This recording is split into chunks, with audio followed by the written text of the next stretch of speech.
Hi, I'm Chip Hardwick. I'm the interim executive at the Synod of the Covenant, and I want to welcome you to this workshop called Race, Science, and the Church that we're offering in partnership with Science for the Church, a ministry that I'll introduce you to in just a minute.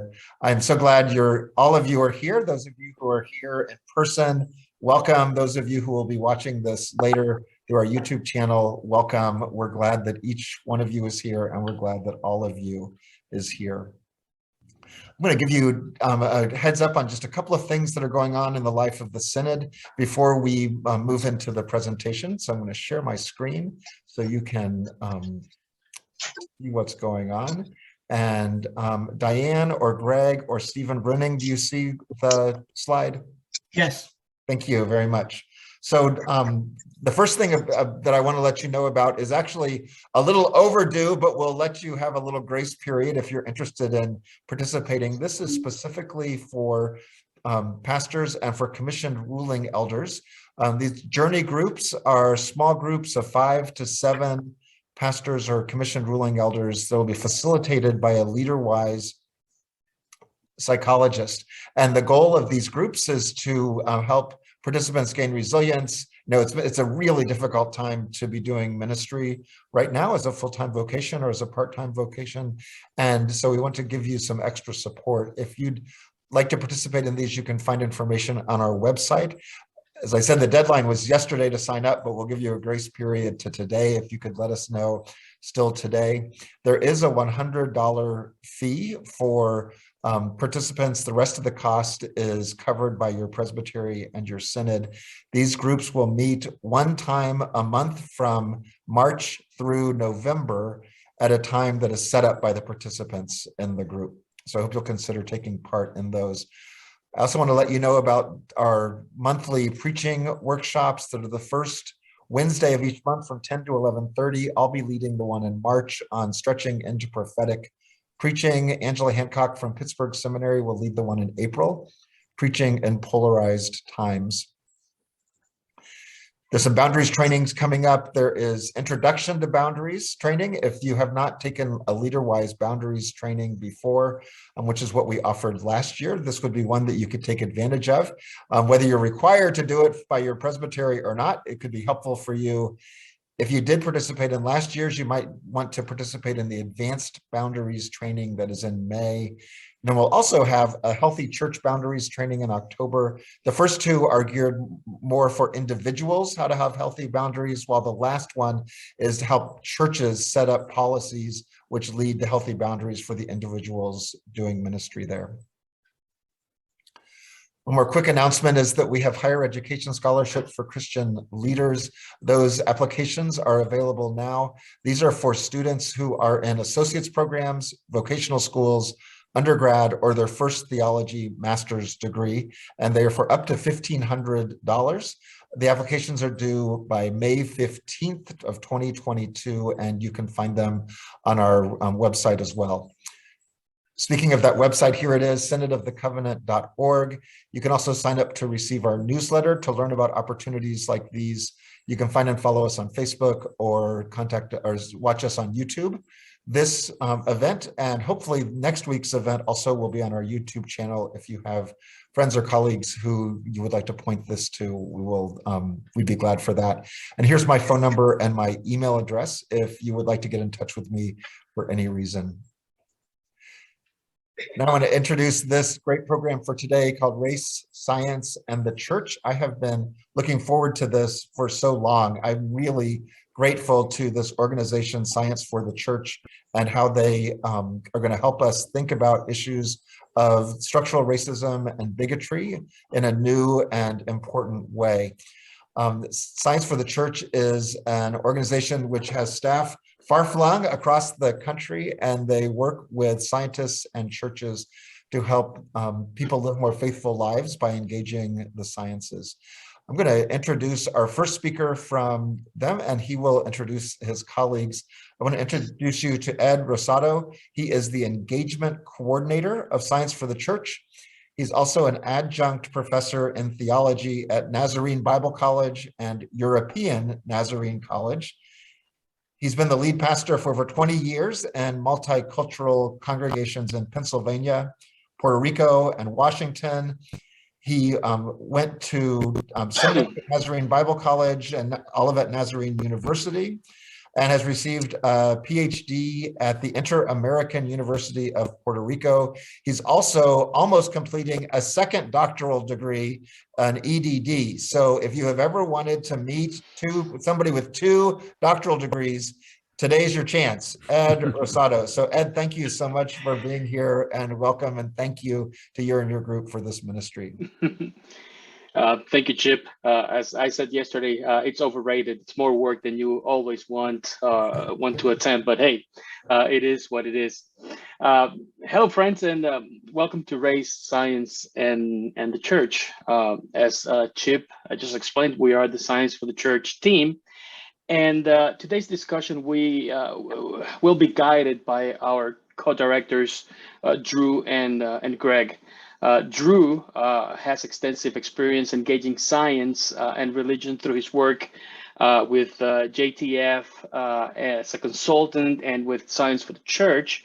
And Greg is a lecturer in religious studies and humanities at California State University at Chico. He's a pastor and author, and he's passionate about connecting science with our Christian tradition. Also, our project coordinator, Heather Mickelwright, is here with us today. So if you see her, just send her a hi also. Before we continue or move forward, let me just share some housekeeping items with you. The format that we're going to be using for our discussion is simple. We're going to have two presentations, one on history and race in science, and the second one on the subject of biology and race. After each presentation, we're going to have breakout sessions for about 10 to 15 minutes. We're going to be discussing some of the subjects and the issues that will be presented, and then we will come back to present to the rest of the team. So in your breakout rooms, make sure that you select a spokesperson to present our findings and our ideas to the rest of the group. These conversations may not be intended to solve every issue and every problem that you can think of, but to provide you with a framework that you can apply to your current ministerial or living context. As you already know, the subject of race is difficult to approach, even, or maybe I should say particularly, in the context of our churches. Recent social and political events demonstrate that the vestiges of what some have called America's original sin are still alive and well among us. In fact, it seems that we are not making adequate progress on racial understanding and racial issues, both as a nation and as a church, and as a Church of Christ. In a study that was conducted by the Barna Group in 2019, they found that 38% of white practicing Christians believe that our country has a race problem, while 78% of Black practicing Christians perceive a race problem. Moreover, 75% of Black practicing Christians agree that our nation has a history of oppressing minorities, while only 42% of white practicing Christians believe this to be true or accurate. So in our first presentation of the day, Greg Kutsona will address the history of race in science and how these ideas have impacted our human interactions, even within the context of the church. So, Greg, the floor is yours, my brother. Thank you, Ed. And so good to be with everybody today. I'm going to go directly to sharing my screen. And the topic, as you can see, is eugenics and scientific racism. Eugenics is a good way to begin to take this topic on. And as Ed mentioned, I'm a Presbyterian pastor. I serve a church here in the North State, as we like to call it, in Chico, California.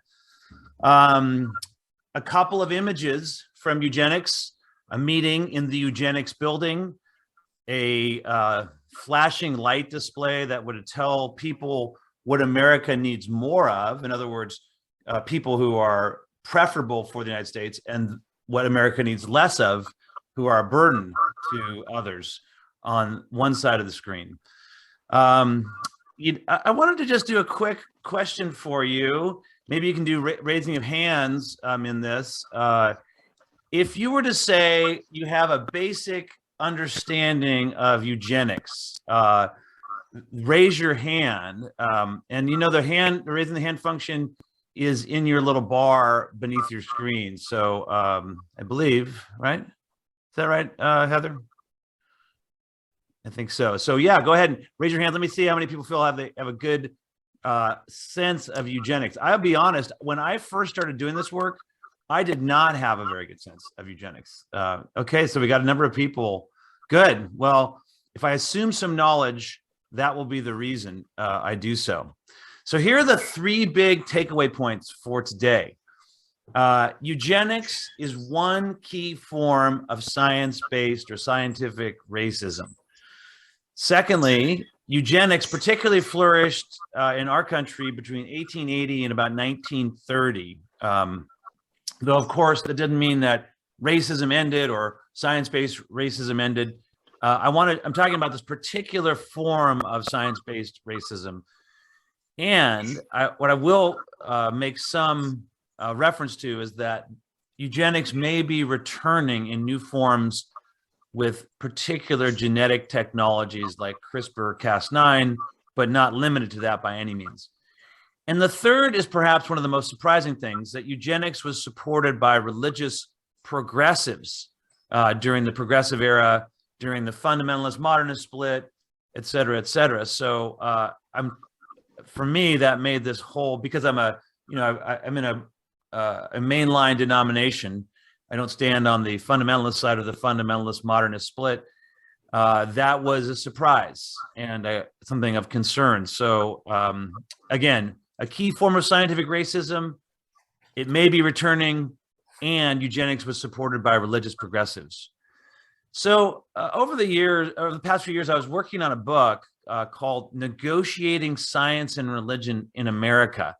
And the process of writing that book, I mean, there's a long history for me personally of research into religion and science that goes back to my time in seminary at Princeton, and then more particularly my time at the Graduate Theological Union doing my PhD, which ended that research and the degree ended 25 years ago. So like 30 years of looking at science and religion.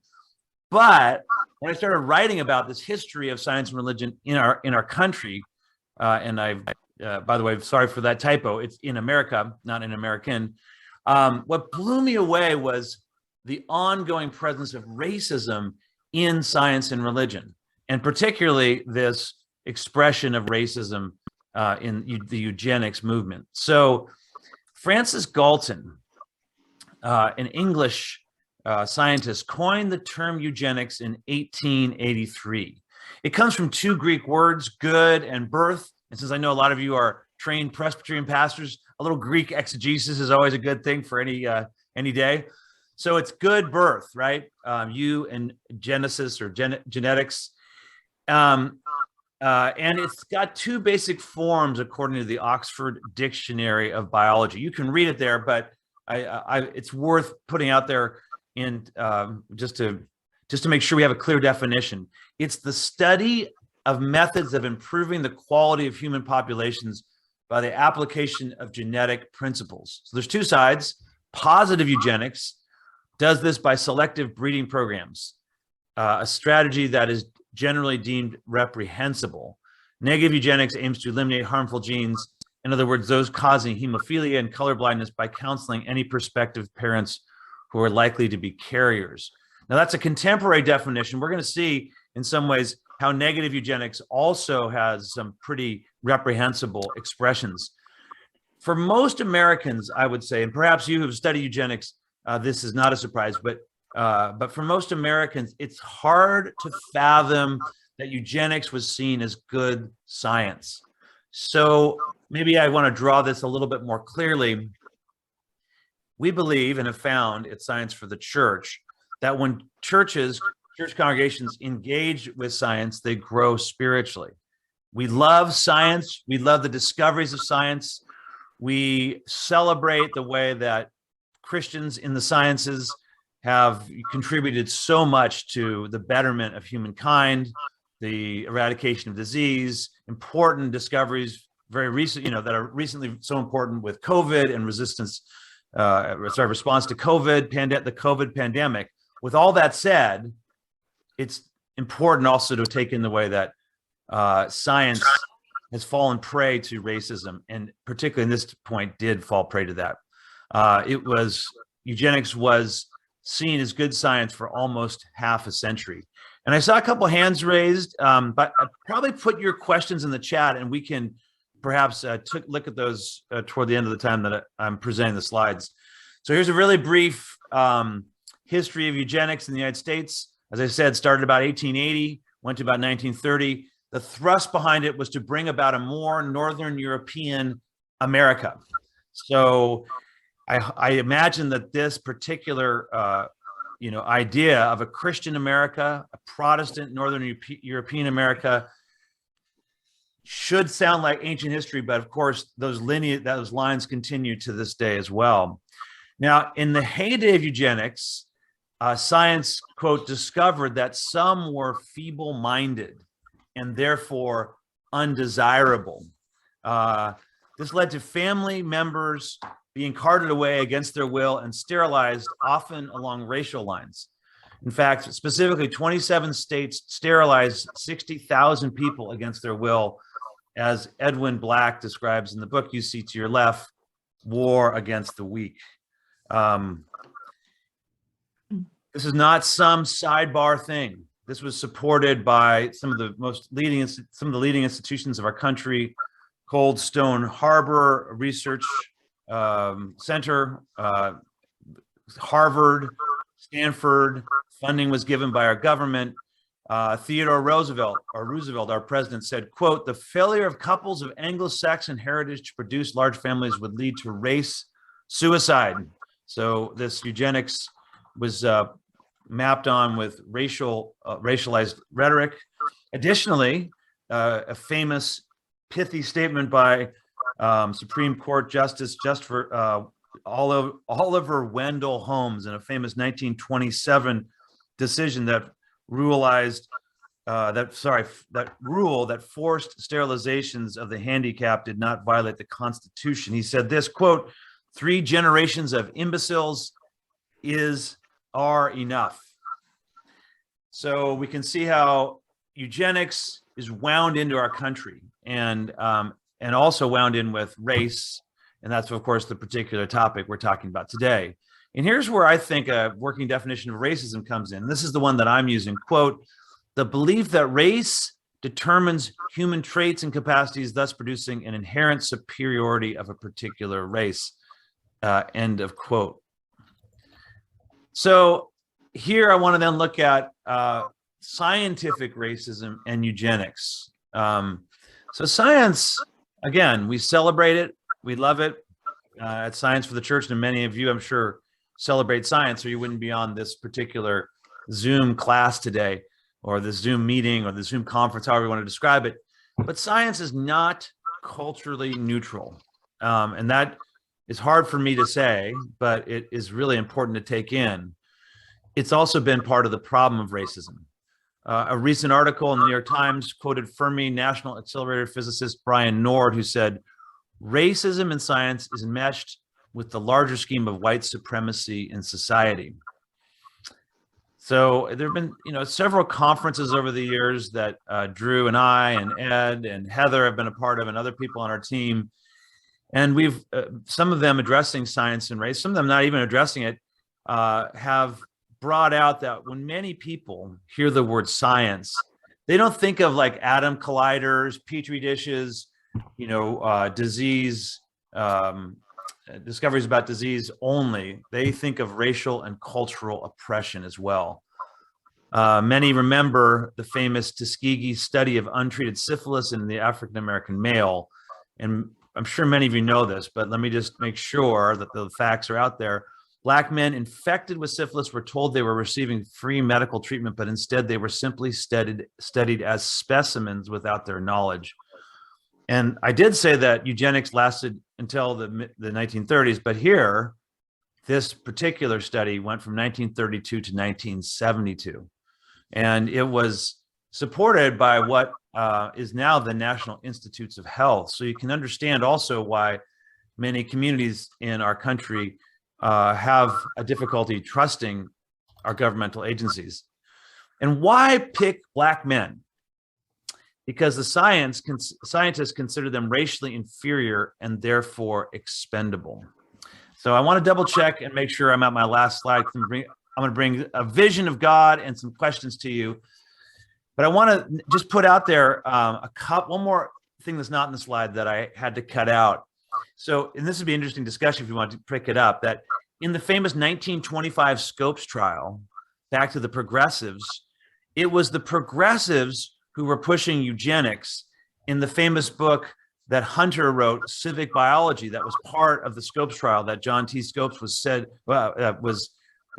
teaching, or he's not sure if he taught evolution, by the way, that's another part of this. So there was eugenic passages in the Scopes trial, and it was the conservatives, I'm saying this again to us as mainliners, that were resisting resisting eugenics, based on often the idea that we all had monogenesis. We all derived all people from Adam and Eve, from one couple. Listen to George William Hunter in his book, Civic Biology, again, the core of the Scopes trial. Quote, if the stock of domesticated animals can be improved, it is not unfair to ask if the health and vigor of future generations of men and women on earth might not be improved by applying to them the law of selection. End of quote. Now, I'm not saying I side with William Jennings Bryan and the fundamentalists in the 1925 Scopes trial, but I want to confuse these categories because I don't want us to just make this history. I want us to enter into it and see in what ways it's part of our life today.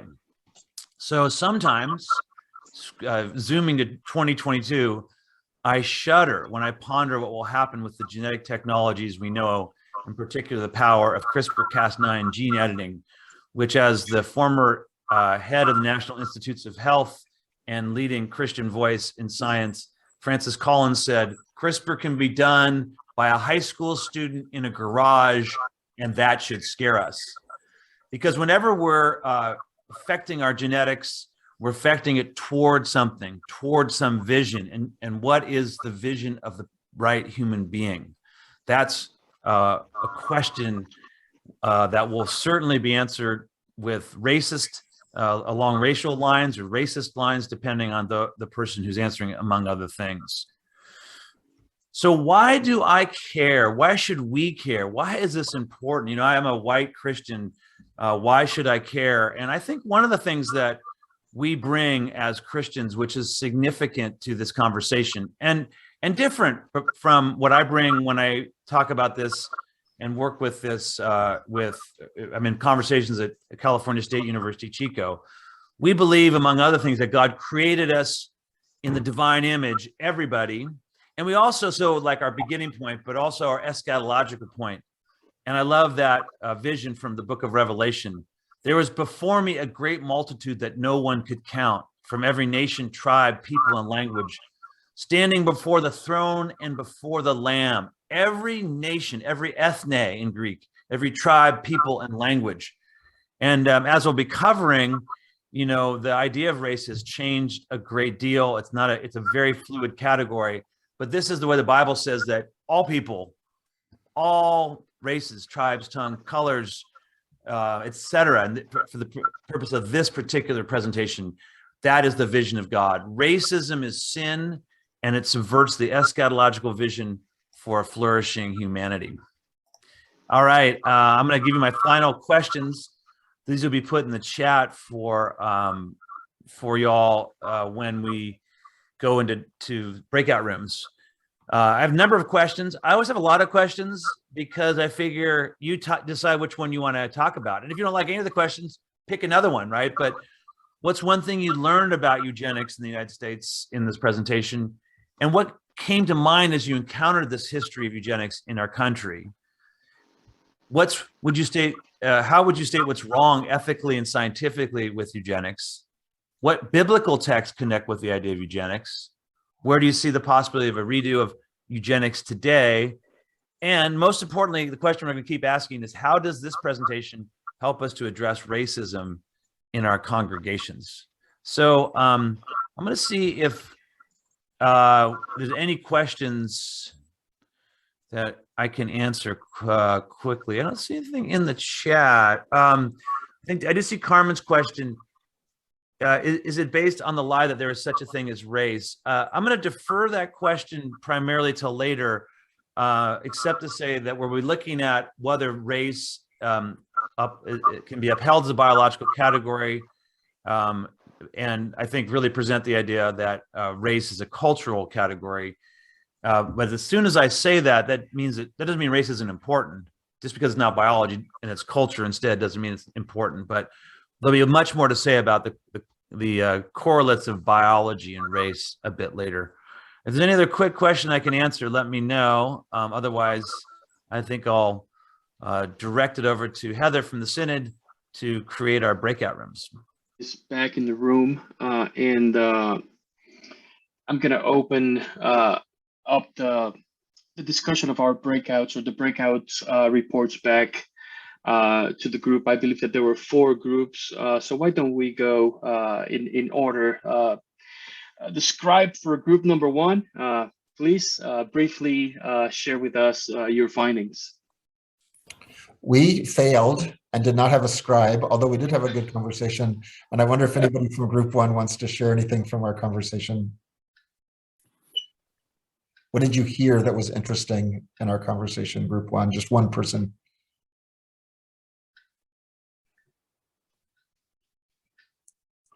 Come on, group 1. One person heard something interesting in our conversation. I know. So I'll go. Heard something interesting in our conversation. Yeah, this is John Wall. I thought the interesting part of our discussion was remembering that our scripture and history are both both have troubling aspects to them, and so not to fail to remember or pretend that all of scripture is embracing of the idea of inclusivity, but that we need to also remember the places where racism or tribalism is present. Thanks. All right, group 2. This is Emily. I'll report from our group. We had some realization of, the level of governmental influence or understanding, backing of some of these experiments and things over history, and that was important to sort of name and recognize, but also the need to sort of come to grips with our own history, both as a church, but also as a country, that highlights our fundamental need for change. And one individual indicated that she can see some of these things coming back into the future, right? Returning to problematic nature. And so for us to be aware of that is really important.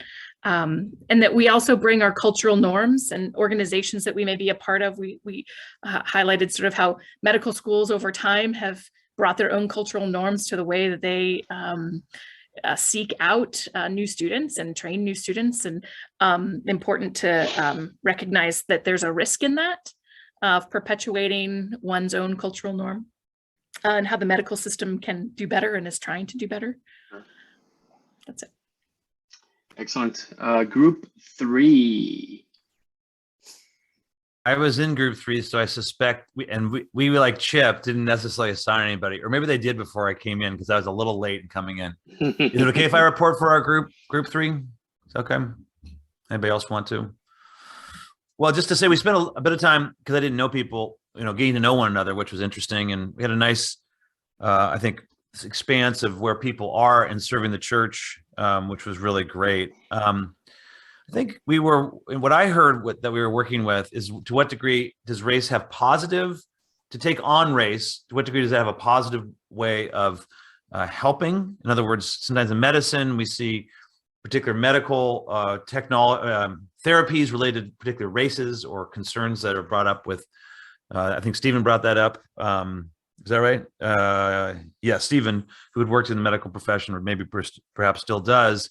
And then also the ways that, I think this history for some was pretty surprising, and how it connected with progressivism. So that was, I think, for those of us that consider ourselves either moderate or liberal or progressive, how did that connection happen? And just, I think, always a warning to all of us who want to integrate science to make sure we do it in an ethical way. So those are a couple of things I drew away, but I know we're pretty much ready to go with Drew, so I'll just stop there and leave time for our fourth group. Excellent. Group 4. I think Carmen was our. Carmen, unmute yourself. There you go. I was just saying that I was the scribe, and they pretty much on every question said that I was absolutely correct in everything that I thought and said.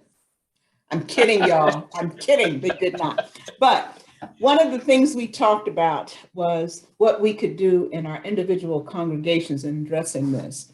And one person said that we need to have a better understanding, or this helps us have a better understanding of how government programs are run,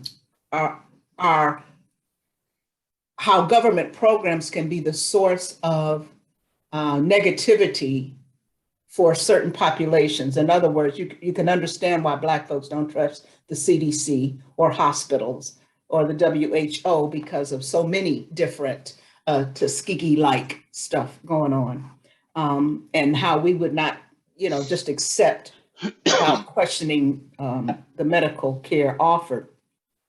We also talked about when we have these conversations around race in our congregations, it's important to have people of color at the table. Otherwise, it's a futile conversation if it is only white people having a conversation about race, and there is no, I don't want to say checks and balances, but somebody else there who can speak what might not be spoken if the congregation is all white. And then Ed told us he was a city slicker. I don't know why I recorded that. Maybe I could use that against you later, but because you did say that. But one of the things we also talked about is, the question was asked, what did you learn about eugenics today? And Diane had mentioned just the history of understanding it, because when she came up in the 50s and 60s, science was presented only in a one-sided way. And I think we all can understand, that. Back then, it's very different than today. Catherine was very poignant in saying that race, we have to remember that race is deeply connected to white supremacy. The whole notion of race is based on the lie that one race or one group of people is superior than another, which has never been proven. But that is baked into our history and into our education, how we educate one another. Some people believe that science is colorblind. She brought that up too.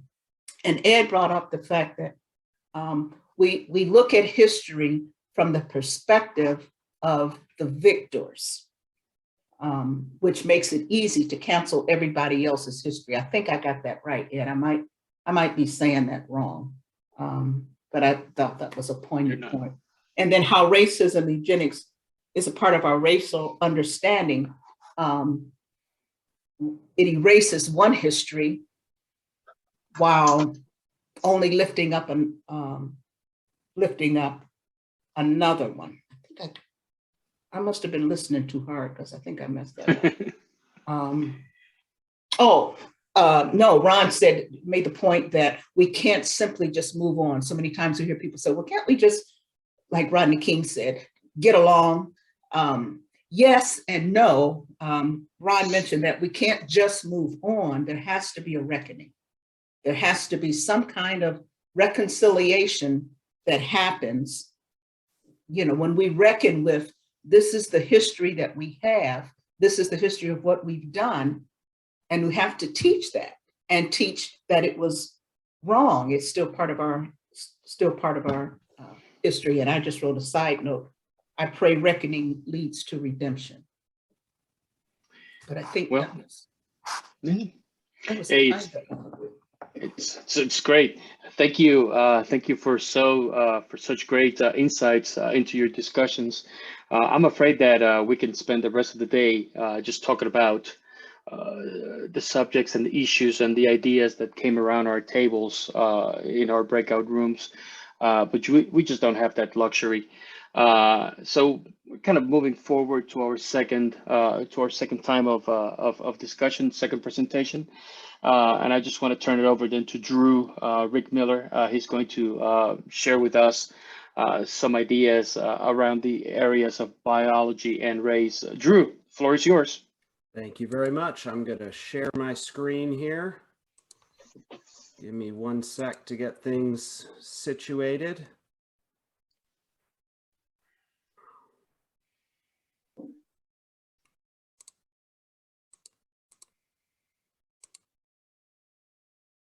All right, now you should be seeing the right screen and not the presenter one. So my task is I'm jokingly saying a simple one, and that's to address the question of, is race biological? That this is a topic that's fraught with history, but I think it's a subtext for racism in America, and for any effort in addressing racism and trying to dismantle racism, is we have to take on this question of whether or not race is biological. And I want to start at a place we often find ourselves starting at Science for the Church. We take very seriously that God has been revealed to us in 2 books. That includes the book of Scripture, the book of Revelation, that is where we start every Sunday in our churches. We proclaim the word, we read the word through Scripture, but God also authored the book of nature. The Psalms tell us that God is revealed through God's handiwork in nature. And so we also want to look there to see what resources we have and that we can bring to bear on a question like racism. So there's lots of different places. Greg mentioned Genesis 1, he mentioned Revelation. I selected Galatians. We actually didn't coordinate that, but there's lots of biblical warrant that all humans are united in Christ, we're made in God's image, that there is something that we share that's essential, that's in common, that overcomes any differences we might see or construct socially. And so that's a good starting place for us biblically from the book of Scripture.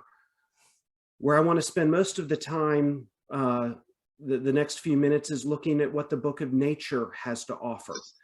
And that has us looking at human evolution, the main area of science that can address the question of race in Homo sapiens is human evolution. And so that's the area that I'm going to focus on.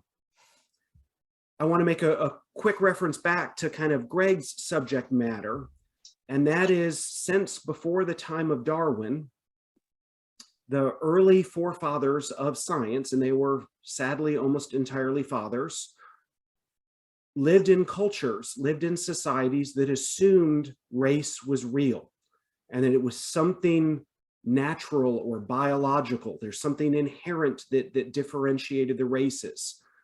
And so all of the science leading up to today even has had that kind of white supremacy type of lens that they've brought to bear on the science. Darwin, and the list goes on and on and on, all the way through to even some contemporary thinkers. That's beginning to change now. But it's important as we look back on this, and as we think back on how we learned science, it was taught through categories of race that assumed there was something real and biological. So I just want to kind of note that at the start. All right, I want to help us dive in. I want to begin with a video. This video was created by a major science organization, the American Association for the Advancement of Science, and it was made for theological education. They are doing work with seminaries, and so this is trying to help theological educators, seminary students, understand what science has to say about race. So I thought it would be an excellent place for us to start. Our species, anatomically modern humans, are a young species with very little genetic variation. Would you like to know how little? We have less genetic variation than one group of Western African chimpanzees. Our species, in fact, really does not.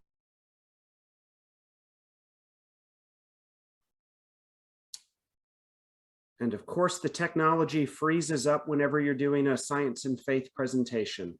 Let me see if I can get this started back up. Not have biological races.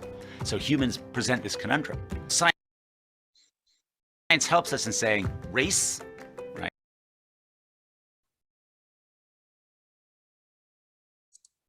Black, white, Asian are not biological units. So how is it that humans can be so widespread and look so different and yet share so much in common?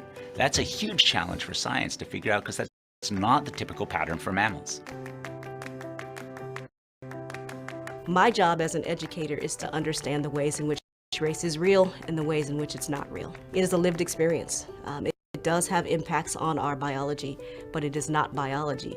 Americans routinely conflate socially defined and biological conceptions of race. They are not the same thing. That's what's hard for people to understand, that these social constructs, these ways of being, these structures of history and politics and economics and health are very, very real, but they're not explained by our biology.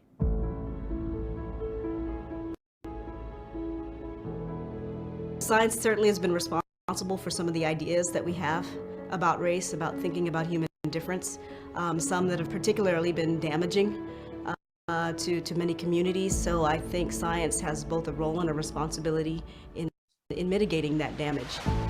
Racial ideas have been at the root of so much discord in human history.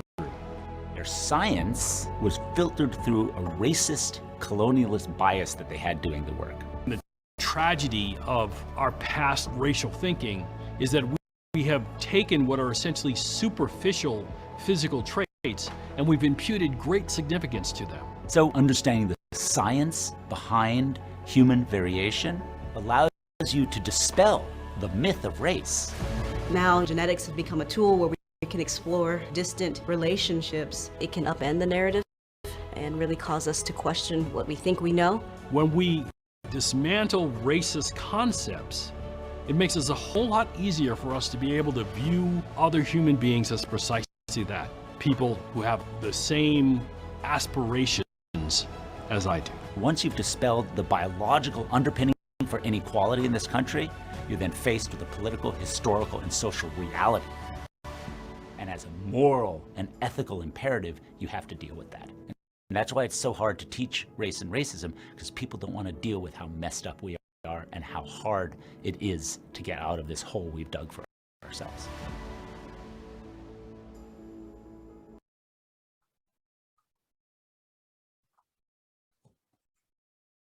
All right, let me.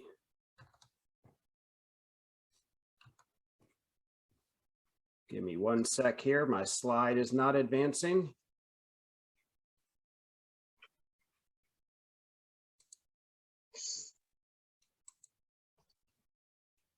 All righty, sorry about that.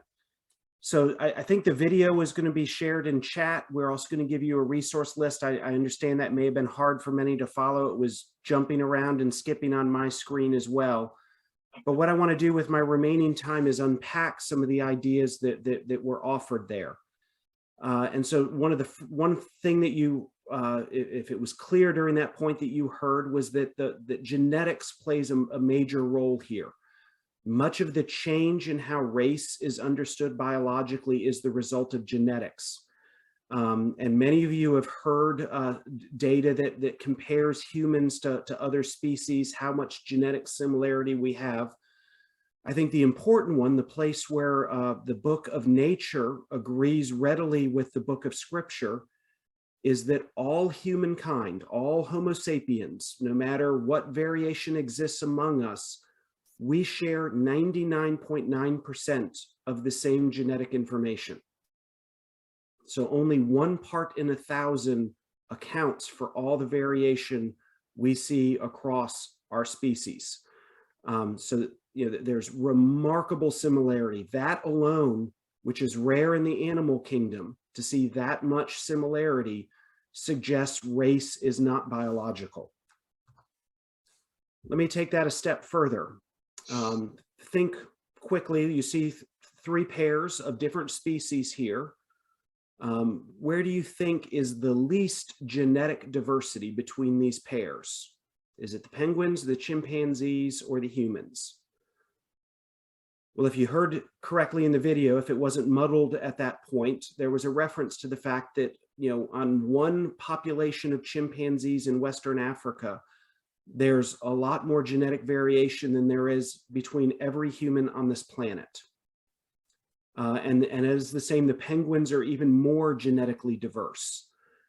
Humans are incredibly similar genetically at the core part of our biology, that is where similarity and difference can come, and where it's passed on from generation to generation. Let me take it one step further. These are 3 well-known genomists, Craig Venter, James Watson of Watson and Crick fame, and Seong-Jin Kim, a Korean genomist. One perk of being a genomist is your human genome, and you can compare it with others. You have access to the equipment that can do that. And so that was done for these 3 gentlemen. And interestingly, both Venter and Watson, the 2 white men, share more in common genetically with Dr. Kim than they share with each other. So despite both being of European ancestry, of sharing what in the States we'd call a racial category of white, biologically they have more in common with Dr. Kim than they have with each other. It's just another striking example of how genetics does not map onto our categories of race. To take it one step further, this is probably the most profound one. There's more genetic variation in the different groups in Africa.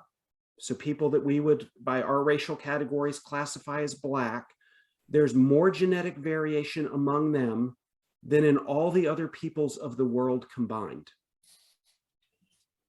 You've heard perhaps Africa called the cradle of humanity, and it is. That's where the first Homo sapiens came, and they migrated out beyond to other parts of the world, to Europe, to Asia, to the Americas. And it continues today. The majority of the genetic variation within the Homo sapiens is seen in African groups. Again, it just shows that our racial categories do not map on well at all to our biology. All right, I'm going to get a little more challenging here and look at some of those kind of stereotypes we have, or those outward expressions that people use to justify racial thinking based on biology. And so one of the first places is skin color. And we know genetically, we know biologically a lot about skin color. You may have heard some of it. It's about exposure to ultraviolet light. It's about the need for vitamin D, reducing risk for cancer. All of these things factor into how humans vary in their skin color. It's about health and well-being. And so you could maybe say you see a little bit of biological basis for difference there, because there is variation in the genes that code for melanin in our skin. But what you're forgetting is that we all began Black. We all originated in a population where most of the genetic diversity occurs. And this is all variation that came when we migrated out of Africa and we moved to different environments that required that we change our skin. So visually, it's a category that people use, but biologically, it doesn't really hold up. It's one of many, many variations, one of the most visible ones, but it's not sufficient to have anything like a category of race. So you've probably also heard racial stereotypes about things like intelligence and athleticism.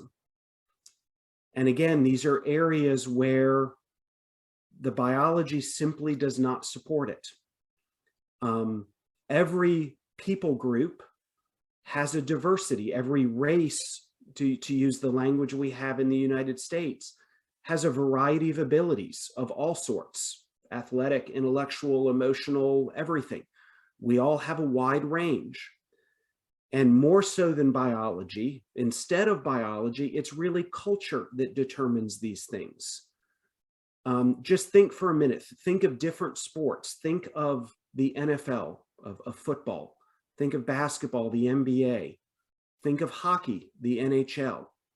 Think of rugby, moving more internationally. Think of volleyball. There's a lot of similar athletic capacity that's needed to excel at the highest level in each of those sports. But there's cultural norms that determine what people pursue which ones. It's very much about culture and it's about opportunity. But racist patterning, the desire to read race into our biology has people conflate these things and confuse these things. But our biology does not support these categories. All right, I hope I've helped you kind of unpack race as a biological category and why that just does not hold up.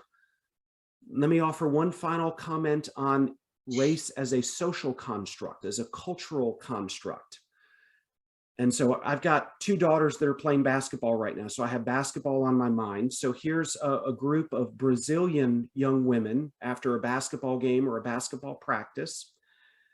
And I want you just to reflect, what races do you see here based on our understanding here in the United States? Would you see one race? Do you see more than one race? In Brazil, based on their census categories, there's at least 3 races here. There's white individuals, there's black individuals, and there's pardo individuals or brown individuals. That's based on their census categories. If you were to survey Brazilians, there's a lot more here. They have many, many, many racial categories that don't make it onto the census that individuals have. Also, interestingly, this is maybe the most poignant. In Brazil, you can have a white parent and a black parent that have 3 children. And all 3 children, same biology, more or less, passed on from the same set of parents, would identify in a different race. One might identify as white, one might identify as pardo, and one might identify as black. And that would largely be culturally how they would be understood. It's a social construct, and it really helps when we can get outside of our own lens and look at other cultures for us to see that. One last comment before we open it up for questions and move on to a chat. And that is, in presenting this information, I don't want to presume that biology is the solution to the racial problems we have in the United States. Biology is just one angle to approach it.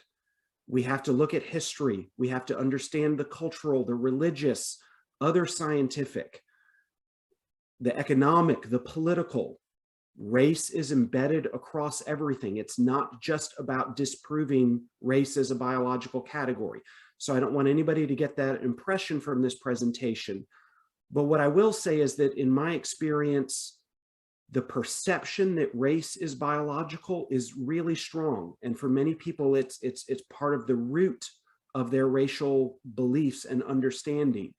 And so I do think while it's not sufficient, it may be necessary to help us unpack the biology of race as we are addressing racism. And I'm going to go ahead and stop there.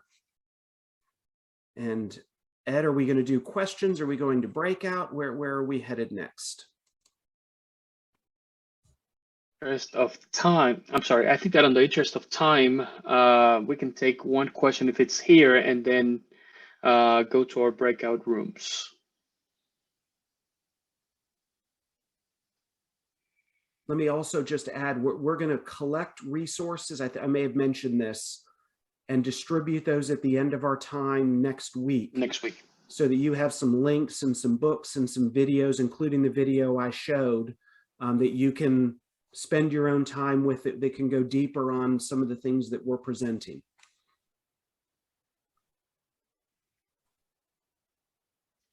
Excellent. If there are no pressing questions at this time, I'm going to ask Heather if she can send us then to our collective breakout rooms. Remember, find a scribe so you can present back to the larger session later. You. If I am correct, we only have 5 minutes left of the time that it's allotted for this conversation or discussion. So, group one, report back, please. Okay, so I was scribing for group one. There you go. We have talked about what we heard was science as biology, as a leveling in most recent years, but it's also is an opportunity to use science to combat racist ideas. The race was used as a reason to justify desire for power differential, which allowed the ability to divide and conquer so that somebody could be in control. There's a challenge. How do we articulate our differences, such as skin color versus our genetic similarity? How do we come to be able to speak about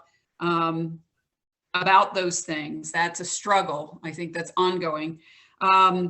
We were kind of surprised by how many labels there were for race in Brazil.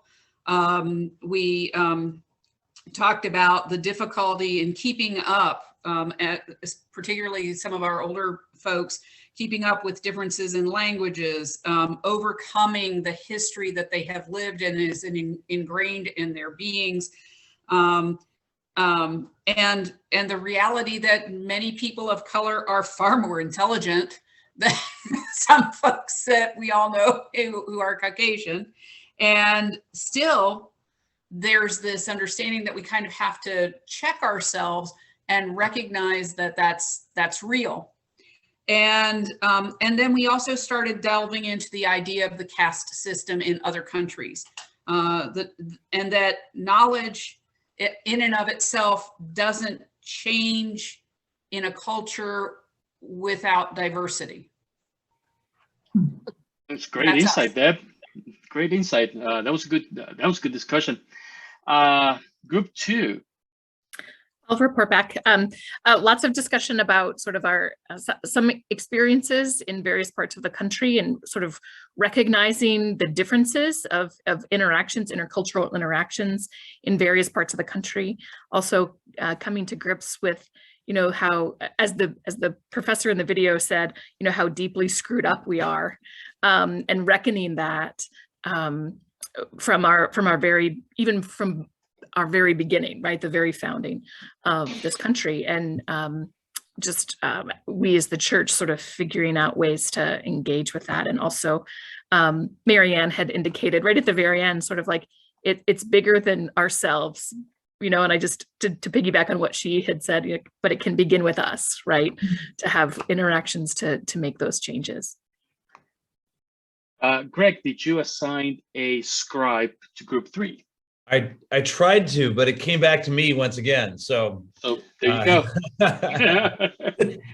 I'll summarize quickly, just say that we definitely were working with this relationship between biology and culture and where race falls. And I felt like, I'll just say as an educator, sometimes struggle is a way of learning. And I think of course, we're not saying we're all up to equality and anti-racism, but we're trying to figure out what is this component of biology and how does it play into our understanding of race? So I would say it was an open discussion that way of exploration. Great insight.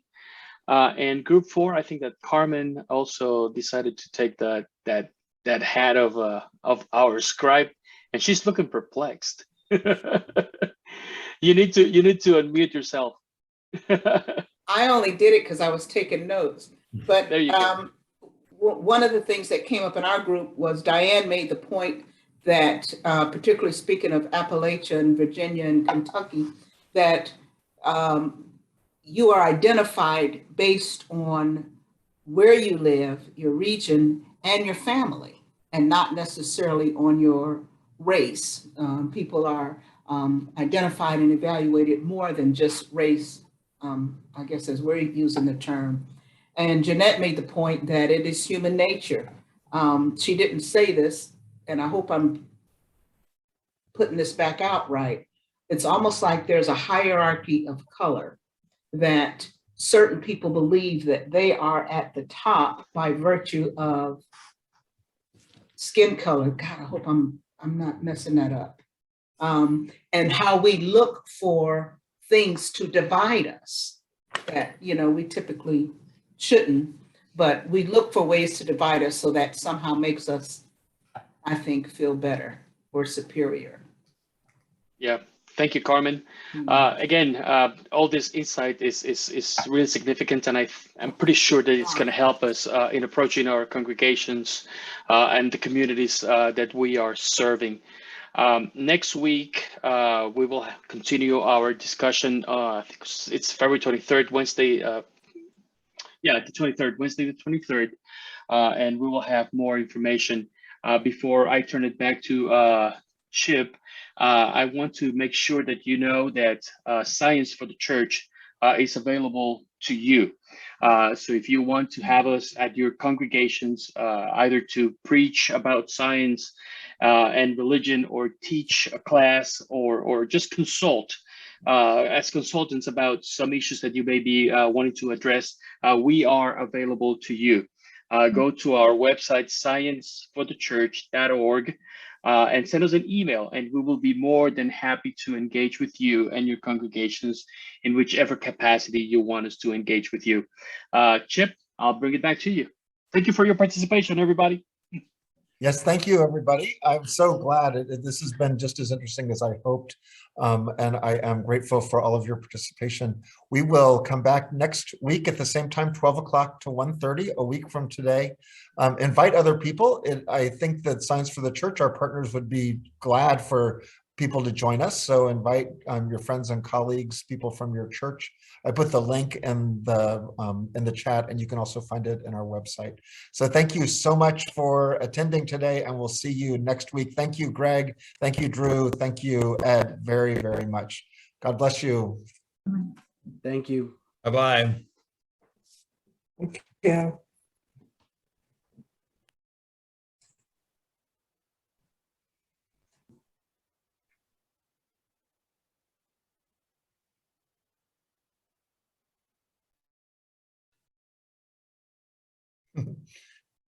Emily, I love seeing your cat.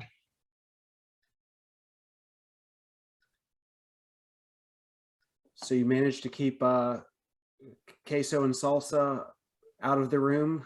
I did. Well, I'm at work, so they, Okay. you know, they would be here if they were. But I was looking for an appearance. I was just waiting for one. yeah. Maybe next week I'll do it from home. Well, I thought it went great. Did you all feel good about it? Yeah, I kind of wish we had had a little bit more time. We seem to always squeeze in more than we can quite fit in whatever our allotted time is, but Yeah.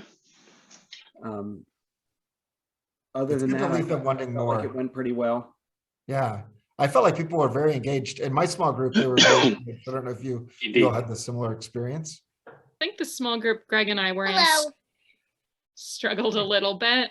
But I think that's just dynamics of sometimes you get a bunch of introverts in a room and they're all like, somebody else is going to take charge. Yep. Not me. Right. And having the speaker in the group also makes conversation more difficult. Right. Yeah. Please don't.